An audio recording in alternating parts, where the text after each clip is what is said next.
ఈ రకంగా అడ్డగోలుగా దుర్మార్గంగా ఆ కొబ్బరి తోటల స్థలాల్ని ముక్కలు చెక్కలు చేసి పేద ప్రజలకి లేదా నమ్మించి మోసం చేసి మిడిల్ క్లాస్ వాళ్ళకి అమ్మించి అందుట్లో ఇవాళ వాళ్ళందరూ కూడా ఇవాళ కోర్టుకి సమాధానం చెప్పే స్థితిలో ఉన్నారంటే దానికి కారణం ముఖ్య కారణం పేర్నాని నువ్వు కాదా? ఈ రోజున ఎంతకాలమని నువ్వు ఛాలెంజ్ చేస్తూ బతుకుతావు? ఎంతమందిని బెదిరిస్తావు? ఎవడ్రా బెదిరేది నీకు? నాకు అర్థం కాదు. ఎందుకు బెదరాలి? నువ్వేమంతా నిజాయితీ పరుడని బెదరాలి? నువ్వు ఏమైనా కాదు హరిశ్చంద్రుడు పెంటపో పక్కన ఇల్లుందా?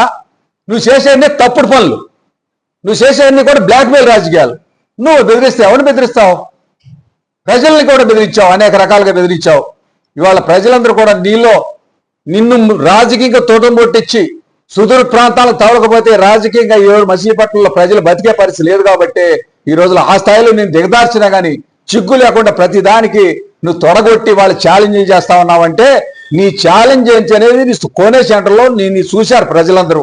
నేను ఈ పోర్టు రాకపోతే రాజకీయ సన్యాసం తీసుకుంటే పోర్టు నువ్వు తీసుకొచ్చింది ఏంటి? ఎవడన్నా నమ్ముతాడా?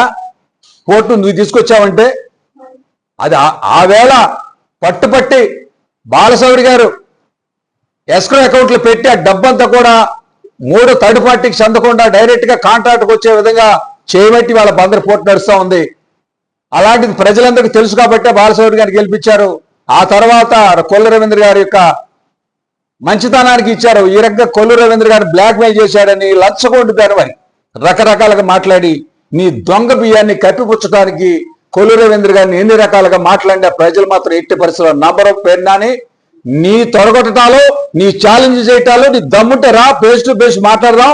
నీ బలం ఏంటో, నువ్వు బ్లాక్మెయిల్ దానం ఏంటో, నువ్వు అధికారులు ఎంతమంది బెదిరిస్తావో మేము కూడా సమాధానం చెబుతాం.